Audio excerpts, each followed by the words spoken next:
ஓ முருகா, வெற்றிவேல் முருகா, வேலுண்டு வினையில்லை, மயிலுண்டு பயமில்லை. என் அன்பு தங்கமே, துணையை பிரிந்திருக்கின்றாய். ஆனால் அதை பற்றிய கவலை அவருக்கு சற்றும் இல்லையே என்று தவறான கண்ணோட்டத்தில் அவரை நினைத்து கொண்டிருக்கின்றாய். நீ மீண்டும் அவருடன் சேர்ந்து வாழ்வதற்கான தருணம் வரப்போகின்றது. அதற்கான முயற்சிகளை உன் துணை எடுக்க ஆரம்பித்து விட்டார். இத்தனை நாட்களாக உன்னை பிரிந்திருந்தாலும் பெரிதாக எந்த வழியையும் அவர் அனுபவிக்கவில்லை.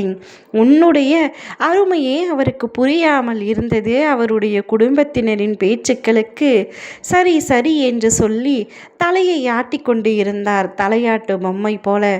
ஆனால் இப்பொழுது நீ பிரிந்து சென்ற அந்த தருணத்தில் சில நாட்களில் உன்னுடைய அருமை அவருக்கு கொஞ்சம் கொஞ்சமாக புரிய ஆரம்பித்திருக்கின்றது. எத்தனை நாட்கள்தான் பெற்றோர்களோ குடும்பத்தினரோ பார்த்து கொள்ள முடியும்?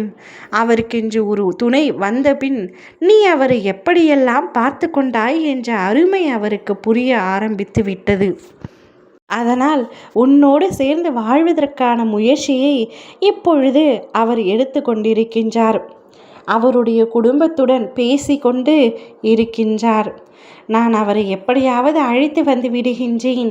அவள் இல்லாமல் என்னால் இருக்க முடியவில்லை. இந்த வாழ்க்கை எவ்வளவு இனிமையானது என்பதை அவர் சென்ற பின்புத்தான் அவரின் நினைவுகளை வைத்து நான் புரிந்து கொண்டேன். இனிமேலும் அவளை பிரிந்து நான் இருக்கப் போவதில்லை. அவளை சென்று வீட்டிற்கு கூட்டி வந்து விடுகிறேன் என்று அவருடைய பெற்றோரிடமும் குடும்பத்தினரிடம் உன்னுடைய துணை கேட்கும் பொழுது அவரிடமிருந்து வரும் வார்த்தைகள் என்னவாக இருக்கும் என்று உனக்கே நன்றாக தெரியும். ஆனாலும் உன் துணை அதற்கான முயற்சியை எடுத்துக்கிட்டு உன்னை தேடி வரப்போகின்றார். உன்னை தேடி வந்து உன்னை அழைக்கப் போகின்றார். அப்பொழுது உன்னுடைய பதில் என்னவாக இருக்கும் என்று எனக்கு நன்றாக தெரியும். எத்தனை கோபங்கள் அவர் மீது உனக்கு, எத்தனை வருத்தங்கள், எத்தனை மன அழுத்தங்களை நீ அவரால் சந்தித்தாய். அத்தனையும் நான் மறந்துவிட முடியுமா அப்பா? அவர் கேட்கின்ற ஒரு சிறிய மன்னிப்பினால் அத்தனை கஷ்டங்களையும் நான் எப்படி மறந்துவிட முடியும்? அவரும் அவருடைய குடும்பத்தினரும் சேர்ந்து என்னை படுத்திய பாட்டிற்கு தற்கொலை செய்து கொள்ளலாமா என்ற மனநிலை கூட என் மனதிற்குள் வந்து சென்றது.